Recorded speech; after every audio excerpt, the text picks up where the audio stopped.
एक गांव में एक किसान और उसकी पत्नी बड़े प्रेम से रहते थे। कई समय बाद उनके पुत्र रत्न की प्राप्ति हुई।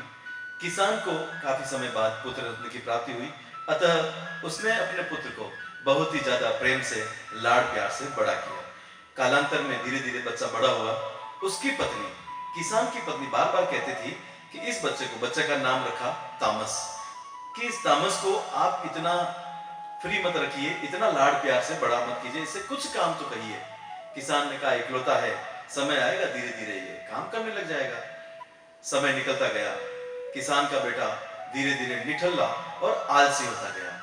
किसान की पत्नी परेशान रहने लगी और जब भी उसे कोई काम कहते तो वह आलसीपना दिखाता और उस काम को किसी भी तरह से टाल दिया करता, उस काम को नहीं करता। अब धीरे धीरे समय निकला। लोगों ने कहा कि अगर कोई व्यक्ति नहीं सुधरता है तो उसकी शादी करा दी जाती है, फिर वह व्यक्ति 100% निश्चित रूप से वह व्यक्ति सुधर जाता है।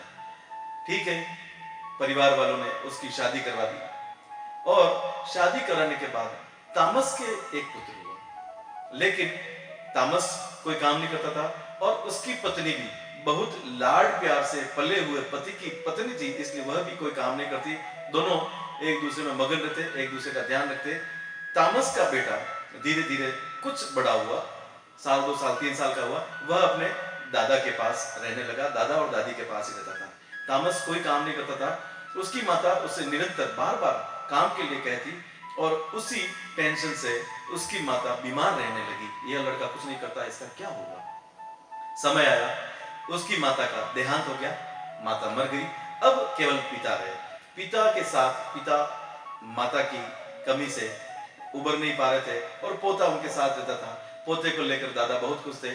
पोता तामस का बेटा दादा के पास रहता। धीरे धीरे तामस के पिताजी कुछ बीमार हो गए, यूं कहे वह किसान कुछ बीमार हो गया और बीमार होने के कारण उन्हें खांसी जैसी बीमारी होने लगी। तो एक समय ऐसा आया कि उसके पिताजी को बिस्तर पकड़ना पड़ा। तो वह बिस्तर में ही आंगन में पड़ा रहता, खाट पे पड़ा रहता। तो तामस की पत्नी ने कहा कि देखो बूढ़ा बहुत ज्यादा बूढ़ा हो गया है, क्यों ना इसे कहीं छोड़ आओ। तो तामस ने कहा हाँ बात तो सही है, नहीं तो इसे खांसी भी हो रही है, यह खांसी जैसे रोग फैलाएगा, दमा अस्थमा, अपने बेटे को भी यह बीमारी हो जाएगी। तामस की पत्नी की बात तामस के दिमाग में झच गई। उसने कहा ठीक है, हम ये काम करेंगे। तो उसने अपने बैल और गाड़ी को तैयार किया। गाड़ी में उसने योजना बनाई कि मैं अपने पिता को ले जाऊंगा। जब वह अपने पिता को ले जाने के लिए तैयार हुआ तो उसका पुत्र, तामस का पुत्र, दादा का पोता रोने लगा, नहीं मैं भी साथ चलूंगा। जब पोता रोया तो तामस ने देखा कि अभी दूसरे लोग जाग जाएंगे या पूछेंगे कि क्या हो रहा है, क्यों यह पोता रो रहा है। तो उसने अपने पुत्र को, दादा के पोते को भी साथ में ले जाने का निश्चय कर लिया। वह दादा और पोता को साथ लेकर गाड़ी लेकर जंगल में एकांत में गया।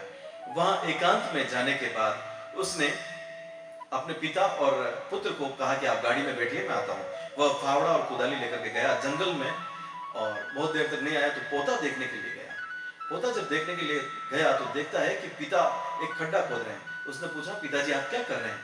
पिताजी ने कहा कि देख मैं खड्डा खोद रहा हूँ, मेरे पिताजी यानी तेरे दादा बहुत ज्यादा बीमार हैं, तो हम उनको इस खड्डे में डाल देंगे, फिर ऊपर मिट्टी भर देंगे ताकि ये यहाँ आराम से इस धरती माँ की गोद में पड़े रहेंगे। तामस ने इधर उधर देखा कि मेरा बेटा कहाँ गया।